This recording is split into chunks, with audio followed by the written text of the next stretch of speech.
Hello people, bit of a different one today. So yesterday, I think it was yesterday, Joshua Bardwell put a video out talking about affiliate links and why he's going to use them, and this morning I saw a video from Bruce Simpsons talking much the same, responding to Josh Bardwell and talking about why he was going to do something different. And in that, Bruce talks about this army of yes men, if you like, the Banggood sycophants who are gonna get something and say, this is brilliant, buy it, use my affiliate link. And the way he talked about it kind of implies that everybody that's not Bruce Simpson did that. Whereas I think in reality it can be that there's people that are very honest about it, and there's people on the other side, as he mentions, that's just going to say this is brilliant, buy it. And then there's possibly people in the middle. It's not just the black and white area. So I thought I needed to respond to this and perhaps do a little video about what I do and why I do it and my sort of policy on it.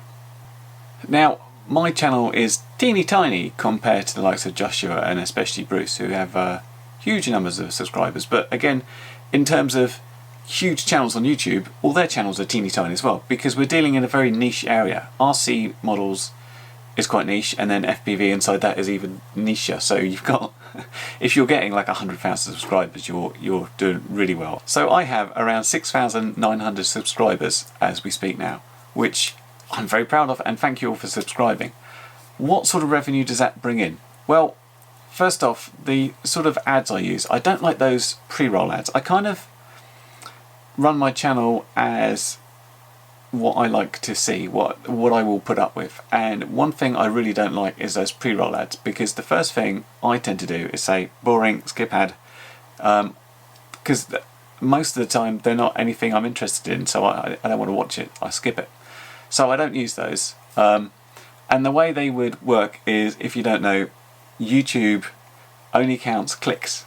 Just showing an ad is not enough. You either have to click on it, or in the case of a pre-roll, you have to watch it for 30 seconds and then that counts as click. So I don't use those because I think they upset people, and they just wind them up and they want to click away from it anyway. So the little ones that appear down the bottom, you can click away or you can click on them, and the side ones just come up anyway. And they generate about $20-ish in a month. If I've had a particularly popular video, I might get a bit more than that. But if I get more than $1 in ad revenue a day, I'm like, whoa, I'm killing it this day. Whoa, yeah. So I'm not in here to try and get rich. This is something I enjoy doing. I really enjoy making videos, and I love getting hold of new things and testing them and showing people what they're about and bits like that. And I like trying to bring people into the hobby by showing them what they might want to get and what's good and what's bad, if I can. So as far as affiliate links go, and I generally use Banggood, A, because they do supply me with some stuff for review, and B, because they're the main person I use to buy stuff from anyway, because they're cheap and seem to be reasonably good.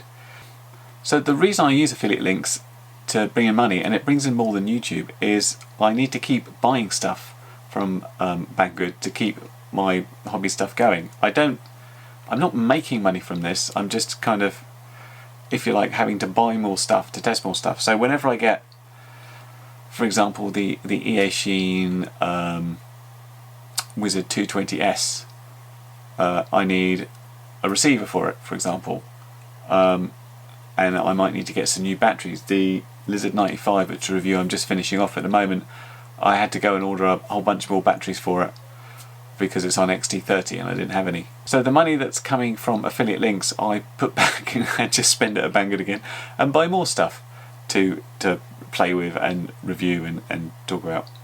So I wanted to talk first about how I define where I get something from.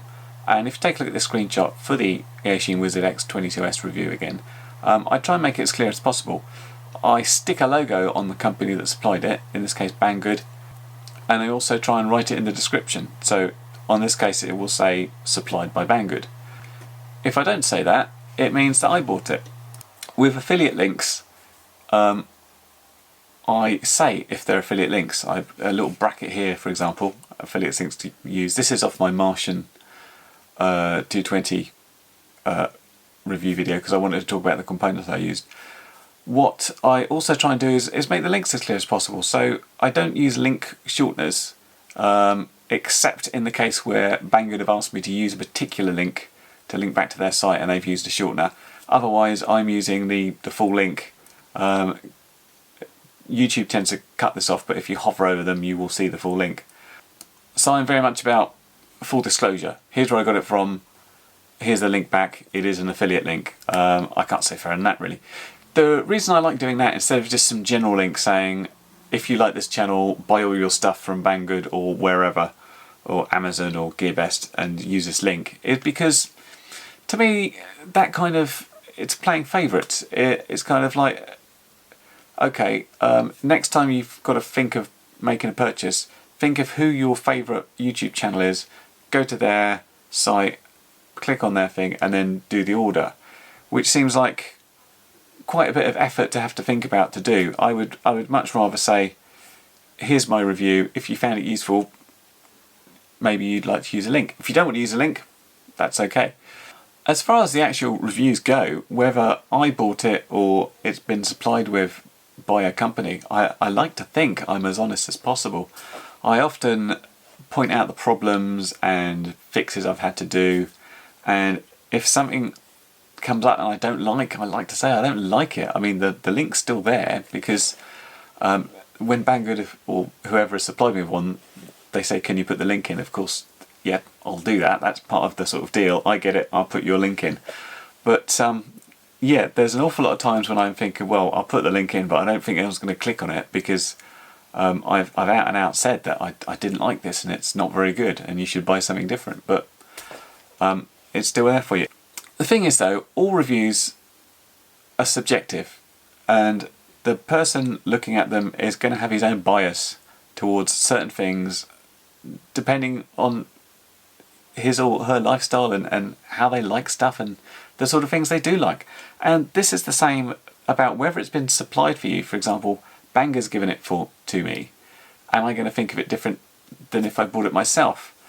And the answer is probably yes, but there can be two different ways here. I mean, the perception is that you've been given something for free, therefore you'll say, oh, it's brilliant, and then they'll give you more stuff. But that's only going to work for one or two reviews, because people may say, actually, I bought it and it's absolute crap, what are you talking about? And you're not going to get any trust there. So it's not worth it. It's not worth it for a bit of free stuff.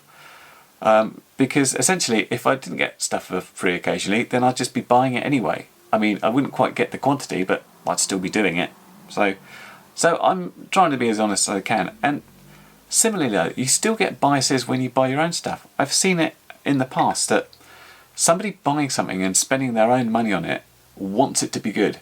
They don't want to say, this is rubbish, what have I done? I've wasted my money. So they're kind of convincing themselves. They're in this denial process about, this is brilliant, this is the best thing I've ever bought, this is money well spent, when it's rubbish. So it can go either way. I would always encourage you, though, to be sceptical with reviews. Don't just listen to me or Bruce or whoever. Have a good look around other reviews and make sure you get as much information as you can from lots of different sources before you make your decision about whether to buy stuff. Just mentioning Patreon briefly as well. I don't use it because I don't think it's right, for me at least, to say, here's a video, and it's kind of holding up a tip cup. You know, if you'd like to give me some money, go ahead, donate here. That's just me. That it doesn't sit right with asking people to sort of donate on a monthly basis. I can understand why people like Bruce is doing it, because this is his sort of full-time job and he needs some sort of reliable income. For me, it's a hobby thing. I have work and stuff, and so this is just a fun thing for me. I don't need people to donate, and it just doesn't sit right. I'm not having a go at people that use it, and if you want to donate to people's patrons, that's down to you. I don't, because I think stuff on YouTube should just be YouTube. I mean, if I wasn't getting any ad revenue or I wasn't getting any affiliate links on YouTube, then my content would still be roughly the same. It just wouldn't be quite so much, because I'd have to save up a little bit more to get more things in to test. But there it is. That's my take on how I feel about affiliate links and ad revenue, and whether you know, I'm in it for the money or not, which there isn't any money, so I don't think so. But, you know, if you've got a different viewpoint, if you think, sell out, you're just doing it for this, then let me know if you think I'm doing it wrong, and I'll consider that and have a look at it. But for now, catch you later.